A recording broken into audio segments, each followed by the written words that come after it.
Welcome to Peer2Peer, the podcast, brought to you by Rayner. Listen in as we hear from top surgeons having great conversations with their peers about hot and popular topics in ophthalmology. In this episode of Peer2Peer, the podcast, Dr Ben LaHood is joined by Amanda Cardwell Carones and Mr Allon Barsam to discuss how to enhance patient understanding in cataract surgery. Let's dive in. Welcome to another episode of the Peer2Peer podcast brought to you by Rayner, and a special episode recorded in collaboration with Ophthalpreneurs. I'm your host, Dr Ben LaHood. Today we delve into a subject close to the hearts of ophthalmic surgeons worldwide, patient counselling. Whether you're a seasoned expert or just embarking on your journey in cataract and refractive surgery, I'm joined by Ophthalpreneurs co-founder Amanda Cardwell Carones and UK consultant ophthalmologist Mr Allon Barsam as we explore the importance of patient understanding and address common challenges and strategies for effective patient counselling. So welcome Amanda and Allon, two of my favourite people to listen to when it comes to this type of topic on enhancing the patient experience. Both of you are extremely successful in your fields. So Amanda, can I start with you, since this is a special episode around Ophthalpreneurs and the meeting is going to be kicking off in mid-March in Stresa in Italy. So just the location alone tempts me to go. Can you tell us about Ophthalpreneurs, what it is, why it was set up, why we need another meeting, and what's special about Ophthalpreneurs? First of all, thanks, Ben, and thanks, Rayner, for having me here. And that's really a great question because honestly, Ophthalpreneurs is still evolving. We've known for a long time that there was a need, but about a year ago, my husband Francesco and I really started to put plans together. I've had the opportunity, fortunately, to work with practices all over the world. And even though cultures and customs may differ from place to place, most practices are dealing with the same challenges. We go to typical congresses. There are lots of presentations on technical features, products and procedures, maybe even discussions about medical candidacy, but no one really addresses the soft skills associated with understanding individual patient needs and finding a personal best fit solution. So initially, this was the main objective with Ophthalpreneurs. But then as we began talking with other people and looking back on some of the challenges that we faced when building my husband's practice, we realized that there are many other skills that are essential to private practice that simply are not taught in medical school nor at any of the major congresses. Things like establishing your niche, defining mission, vision, and values, managing human resources, finance, marketing. And these are not topics specific only to refractive surgeons. They're topics that are relevant to any patient pay practice. So our aim with Ophthalpreneurs is to create a community of private ophthalmology stakeholders, really anyone who touches private ophthalmology, the surgeons, their staff, manufacturers, finance partners, third-party payers, with the intent to address some of those gaps that exist to actually enable growth of the market, creating more patient access to technologies not available in the public health system. So as you mentioned, we kick off our first meeting in Stresa, March 14th through 17th, with a jam-packed, really highly interactive agenda. We're super excited about where it's going because the reception from the ophthalmic community has been overwhelmingly positive, especially from companies like Rayner who have committed to support it. Oh, that's awesome. You say Stresa a lot better than me with my Kiwi accent, so I respect that. That's fantastic. Oh, it sounds really exciting. Allon, you're like a hero to me. You've set up the busy practice, a successful practice in London, OCL Vision. I think you pride yourself on quality of care for your patients and customized care. This episode is all about enhancing that patient experience and counselling of patients. What do you think you do differently? When you're seeing a patient, do you rate counselling as being an important part of the patient consultation? Yeah, I think counselling is absolutely key. I think that many surgeons typically underestimate the importance of it because the components of counselling are sometimes uncomfortable for surgeons to accept. In some ways it's easier to think, well, what's important is what lens am I using, or what am I targeting, or what is my complication rate with surgery? And those things obviously are really important and very, very key and very critical. But actually, it's impossible to select the appropriate intervention for the patient and for the patient to understand and accept what's involved without the counselling process. So, I can't put a figure on it in terms of what is the unique selling point, if you like, or what is it that distinguishes what I do or what we do at OCL Vision in our practice. But counselling is a huge part of it, and a lot of the expense of how patient flow works in the practice with respect to optometrists that are doing refractions and initiating the history taking, the technicians that are doing all of the scans, all of that is designed so that when the patient comes in and sits with the surgeon, the surgeon's primary purpose there is basically for counselling, to find out what makes the patient tick. Do you do the counselling yourself, Allon? I mean, it's a very time-consuming process. I think my happiest patients are the ones where I truly understand what they want and I know them really well. But, we all hear about chair time and trying to reduce that, trying to make our clinics more efficient. Do you yourself do a lot of the counselling yourself? Yeah, I do. And the reason for that is that, to me, counselling is essentially a contract. It's a contract between surgeon and patient. And there's something almost holy about it. It's not just about the technological offering and the accurate and safe execution of surgery, which does form part of that contract, by the way, because that is part of their expectation. But it's also, and this is where many surgeons, I think, become uncomfortable, and where surgeons like you and myself, I think, have an advantage over some of the, let's say, maybe older-fashioned surgeons, which is that the other two components of that contract are the psychological and emotional status of that patient, which is not always going to be the same. It might not be the same at the time when they have their first consultation to at the post-operative period, where they may or may not be experiencing, minor symptoms that may or may not play on their mind. But the marriage of those three things, the technology, psychology, and the emotion of the patient, are absolutely critical. And I don't believe it's possible to do that unless you yourself lock eyes with the patient. I look at that patient and they want to know, do I care about them? Am I going to basically be there to give them the outcome that they want and to take care of any issues if they arise? And I need to know what makes them tick. Are they reasonable? Are they the kind of person that is just never going to be happy with anything? What is it that they want to achieve? Are they listening to what I'm saying? And are they taking it on board? And if you don't do those things, then it's absolutely impossible to maximize the chance of patient satisfaction, which is what we're all trying to do. We want to make our patients' lives better. So you can't do that unless you understand what is it that patient wants or expects. Now, you can have people, I think, help you in the counselling process. They can provide additional information afterwards. Patients often follow up with other questions afterwards. So it's obviously not only me, but those primary components of counselling I do myself and always will. I won't practice medicine unless I'm doing that myself, because I just won't know how am I sure that I'm doing the right thing for this patient.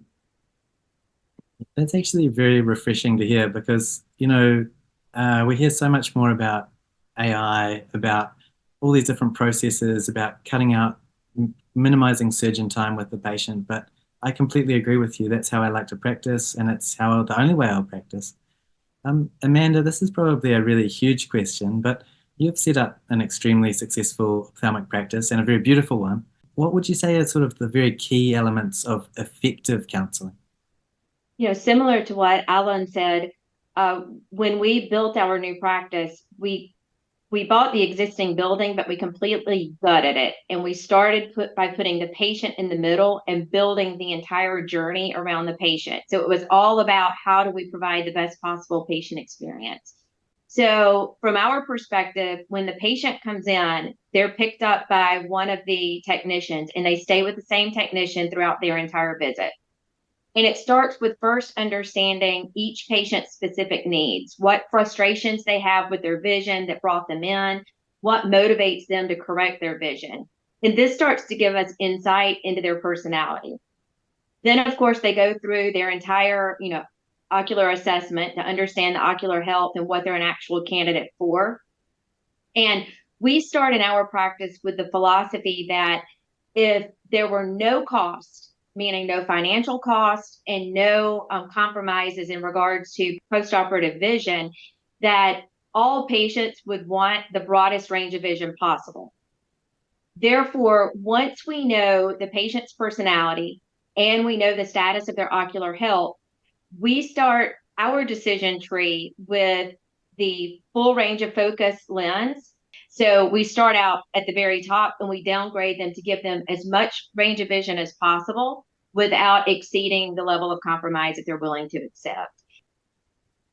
I think that the other side of counselling that always concerns me is I sometimes will come across a patient where I think that preoperatively they're quite laid back, they're quite accepting, and it's only post-operatively that you realise they are not coping with the halos from a trifocal at all.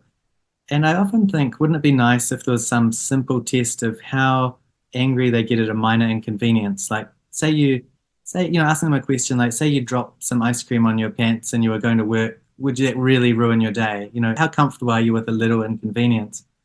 Have you come across any tools, Allon, preoperatively that have sped up that process of, I suppose, of sort of weeding out the ones that are going to take up a lot of hassle with you post-operatively? I mean, there are, when the patient sees the optometrist, I will often speak to the optometrist before I see the patient. And the optometrist will especially want to come and speak to me if they have any concerns whatsoever about the psychology of the patient. So the first thing to say is that although it's very important for me to do the counselling, I'm not the only person involved in the interaction with the patient. I suppose there may be questionnaires and things you can do that are some form of psychometric evaluation, but how people perceive themselves, in my opinion, is often not a necessarily accurate measure of how they actually are. Whereas when you're with them, you can make that interpretation for yourself. So it's something you kind of pick up via experience. Do I get it right all of the time? Of course not. Of course I have patients just like you where you think this was the right thing for this patient from what I knew of the time I spent with them. And then afterwards you think, well, actually, and the retrospectoscope or the benefit of hindsight is always a great thing when it comes to decision making. But I think the point is that the counselling process is to maximize your chance of success, not guarantee it. It's to maximize it. And if you're achieving, a successful outcome in a very high percentage of patients, then you're doing really well for people. Yeah, that's a really good point. Now, with all the technologies that both of you offer in your practices, it's growing. That space of EDOF, multifocal, presbyopia correcting lenses is growing rapidly. And I know that we don't take a paternalistic view. We don't tell a patient this is the lens for you. But do you limit the number of different lens options which you will tell people about? Amanda, do you sort of tell them about categories or do you tell them about specific products? So we actually never talk about brands at all. And we don't actually present them with a wide range of options. There's plenty of data out there that shows the more options that a patient has available, the more afraid they become of taking the wrong decision, and they may default to, the least risky option. So what we do instead is we start at the full range of focus lenses and we downgrade based on the conversation that the surgeon has with the patient. So once they decide, okay, here's kind of your maximum level of willingness to compromise, what lens is going to give you closest to what it is that you want without exceeding that level? And then the recommendation is made specifically for that. Now, I will say, being based in Italy, where we have a pure private or pure public healthcare reimbursement system, the patients who walk into our practice already know that they're paying for that procedure. So they're coming in wanting the most vision that they can get for the money that they're going to pay. So that's a very important difference to state, because in other markets where there are public and private patients going into the same practice, it's a different patient flow and a different conversation may need to take place. Raina, I'm sorry that Amanda doesn't mention brands. I still wear your socks for every operating list. Allon, do you pick certain lenses that you've become comfortable with and you counsel patients specifically on those? Yeah, I mean, I actually agree with what Amanda just said, that if you present patients with a choice, there are several problems with that. One is, as she's mentioned, there's decision paralysis. So they just think, oh, this is my choice. But the other is that I think we need to be aware of what it is we're doing as, a surgical practice, which is that we are experts that are responsible for providing patients with what it is that they want. And what they want is not a choice of 10 things, like as though you're buying a car. And I sometimes use the analogy of, like, let's say if you, God forbid, needed open heart surgery or some valve replacement, you would never expect your cardiologist to say, well, there are these 4 different kinds of valve. There's this one and there's that one. And what do you think? You'd be like, well, you're the cardiothoracic surgeon. I need a valve replacement. Give me the best valve that is what's needed for my physical system. And I think because there's a purchase decision in the optical world, let's say, with respect to contact lenses and glasses, which is so different because it's not permanent. If you don't like those glasses, you can just switch them. Or if you don't like those contact lenses, you can just switch them, right? What we're doing here is permanent surgery in the most part. So giving people the choice is just, in my opinion, not professional and not helpful, and also not appropriate. Having said all of that, there's always the challenge because they come with different amounts of information, and some of them expect to be given a choice. And I will sometimes discuss a couple of options to them so that they know what the thinking is. So the logic is, this is what I think is going to be best for you, and this is why I think it's going to be best. But that's not the same as saying you've got option A and you've got option B, and then leaving it with them. It's a very different way of approaching it. Yeah, I think that's so true. I think that as a doctor, it's silly to expect a patient to come in and ask them what they think about their opinion. You can interpret what they want, but ultimately you are the one that will know what that lens is capable of doing. Allon, for your patients that are coming in thinking about presbyopia correction, when you're counselling with them for either a trifocal or a lens like the Ray 1 EMV, do you consciously think of different counselling techniques depending on which direction you're wanting to push them in, perhaps, or sort of recommend? Not necessarily between those two options, but I do let them know what they would not be gaining if they were to just have a standard monofocal or a monofocal toric lens, because I think that that's important that they understand that. It's important to also remember that patients with cataract and patients having lens exchange, patients having intraocular lenses, their natural lens in their eye is not always doing nothing. So if you give them just a monofocal or a monofocal toric lens, they might, even if they're not myopic, they might lose some of the natural range or the natural zoom of vision. So in many cases and in many circumstances, my feeling is that the kind of vision they would get with a lens like the Ray 1 EMV or the Ray 1 EMV toric would actually be more natural vision for many patients in terms of the fact that it's giving them distance vision and intermediate vision or social reading vision. I will speak about the Ray 1 trifocal or the Ray 1 EMV depending on what their needs are. So if they say, look, I don't want to wear glasses for anything at all, and I like to read a lot and I like to hold things really close, then you do have to look at like the likelihood that you're going to achieve total spectacle independence, which is highest with a trifocal lens. Then I will speak to them about trifocal lenses and what's involved in that time point. But it's all very much driven by what they want to achieve and what their expectations are. And you do have patients, not many, but you do have some patients who really happy wearing glasses and really love wearing glasses and want to continue wearing glasses. Amanda, do you come across the situation where you've discussed lenses with a patient? They're probably maybe a little bit keen on, say, a trifocal lens, but you think, oh no, this is not a good choice for this person. I'm not sure what it's like in Italy, but I think that in Australia, that's a difficult conversation to have. Someone knows that a technology exists, and you have to explain maybe a relatively technical situation. Maybe you're worried about their macular health or a corneal issue or something, or even just personality. How do you handle those sort of difficult conversations in your practice? Well, I think the first thing is you have to put yourself in the shoes of the patient. So they're nervous. They're coming from a place of fear anyway. But we know that the fear of losing vision is one of the most common fears across all cultures. Reassuring them that they will be okay and we want what's best for them. And then helping them to understand, yes, this is available, but if we use this particular type of lens in your eye, this is what you would experience. And this is what we don't want you to have to live with, which is why we're suggesting an alternative that's going to give you the best possible vision based on your specific situation. And Allon, moving to the post-operative period, counselling doesn't stop pre-operatively. You continue to talk people through their process post-operatively. They trust you. Do you think that you can counsel an unhappy post-operative patient to being happy?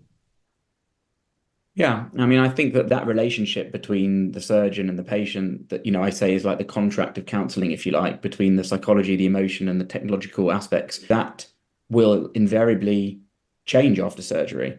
And what we all want is for that to change in a way where that is strengthened and reinforced because their expectations have been exceeded and they think this is incredible. I was looking forward to this before and I thought it was going to be good, but I never expected it to be like this.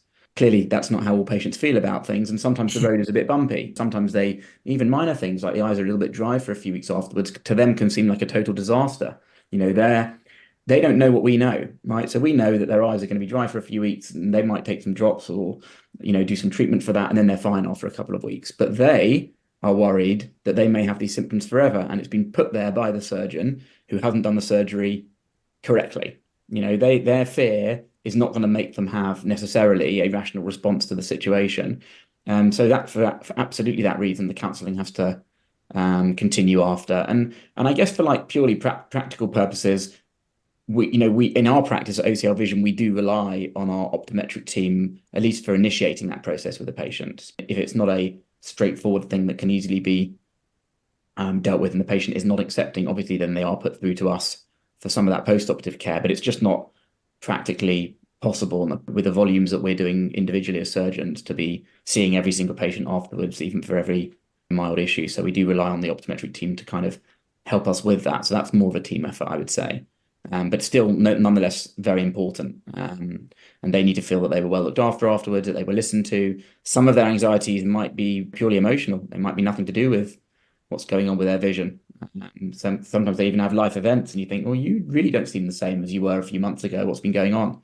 We have a role beyond just being the surgeon, which I think makes what we do very challenging, but also very beautiful. It's incredible to have that interaction with patients. So I kind of try and remind myself to be grateful for it, even when it's hard. Yeah, I think it's important to occasionally bask in the glory of a good outcome. It's quite nice to see those patients and accept that. Thanks. Along with the collecting data from patients after the surgery, and I'm a big fan of the idea that you can't really improve your outcomes without knowing your outcomes. I understand that you collect patient-reported outcomes as well on your cases. So can you tell us a bit more about how that's working with OCL Vision and what you're doing with patient-reported outcomes? Yeah, I mean, I think patient-reported outcomes are really key. And I think as more and more technologies come into the market that are, let's say, not similar, but where it might be difficult for surgeons to know what's really best for their patients and what kind of patients, it becomes more and more important.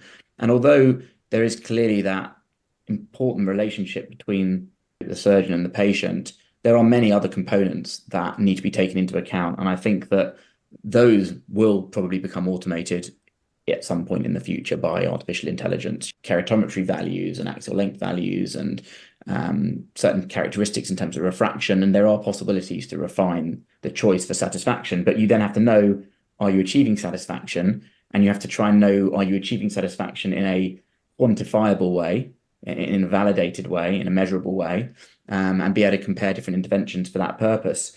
So we started using RayPro, I want to say about 8 months ago, and it's been really enlightening to see essentially what is a big data set, because we're doing a lot of surgery, how the different lenses compare, and what we're achieving in terms of patient satisfaction. All of our patients having certain kinds of intraocular lenses where we want to look at what the differences are and what the outcomes are, we'll have a RayPro questionnaire emailed to them, and we can then look and interpret those results. So it gives us very useful information. And I understand that with RayPro, you can collect data on not just Rayner lenses. Is that right? That's right. Yeah. I mean, Rayner I think, have been very gracious with this. They kind of see themselves as having a role to further what's happening in intraocular surgery or refractive surgery in general. It's not just for their own purposes and their own benefits. And they kind of, I think, also have faith in some of their products. The Ray 1 EMV in particular stands up very strongly against many of the competitive products. So at this time point, I think it's helpful and opportune for them to say, look, you know what, guys, have a look and see what you think. And the outcomes and satisfaction levels have been very high on account of that. But also, you have to see it to believe it. And sometimes surgeons get put off because they do like 5 bilateral lenses on patients, and one of them happens to not be happy, and then they think, well, this must be a bad lens. But actually, if they were to do 100, they may still end up with only one patient unhappy, because it's not statistical or scientific to base what you do on one outcome. But if you're looking at it over hundreds of eyes treated or hundreds of patients, then it becomes much more meaningful. So Ray Pro gives that power. Oh, that's awesome. It's a pretty cool new tool. Amanda, you're pretty up to date with the latest technology. I know at your practice it's very modern. Are there any new counselling techniques that you think surgeons should be knowing about? Anything that you'd recommend them using via social media, AI, virtual reality? Is there anything sort of new and innovative in the space? The thing that I see probably the most right now is this huge shift between traditional key opinion leaders and more of a new wave of digital opinion leaders. The phrase that I've heard them referred to as, Ben, you're one of those, I do believe. I think that by reaching out and creating awareness on social media, and obviously tailoring that approach to the various different platforms, is a great way of creating awareness of different options and different techniques that are available to patients depending on specific needs. I was going to wrap up, but is there anything that either of you would like me to ask you that we haven't asked, or is there anything you'd like to talk about that I haven't discussed? No, I mean, I really enjoyed it. I thought they were very relevant questions, and it's a really super relevant topic. So I've been involved in a few podcasts before, but I would say this should be like a must listen to for other surgeons, and certainly surgeons that want to try and grow their kind of advanced technology offering in their practice. I think that we've covered a lot of points and a lot of things that don't always get said but need to be. So yeah, thank you for allowing me to be involved. I really enjoyed it. Completely agree. This has been a great conversation, and I'm very happy to have been a part of it and would love to continue the conversation in the future. Thank you very much to my wonderful guests today, Mr Allon Barsam and Amanda Cardwell Carones, for chatting with me. I've definitely learned a few things about elevating patient care and thinking about the counselling experience for my own patients. Allon shared his experience with Ray Pro, which allows us to easily gather patient-reported outcomes from our patients. And as I always say, you can't improve your outcomes without knowing your outcomes. Amanda, thank you for sharing your wealth of experience and for hopefully introducing people to Ophthalpreneurs. The meeting is easy to find on social media and also online. You can register at ophthalpreneurs2024.com. Please do check it out. Thank you again, everyone, for joining me for another great peer-to-peer podcast. I'll see you all again soon. Thank you. Thanks. For more information about this episode's topic and to read the show notes, visit the Peer2Peer hub at rainer.com/peer-to-peer. If you enjoyed listening to this conversation, please subscribe to our channel to be notified of new episodes. This podcast is provided for general information purposes only. The presenter's views are their own. Rainer does not endorse off-label use. Users must refer to the product labelling and instructions for use for Rainer products in all cases. Not all Rainer products are available in all countries. The full disclaimer can be found in the show notes.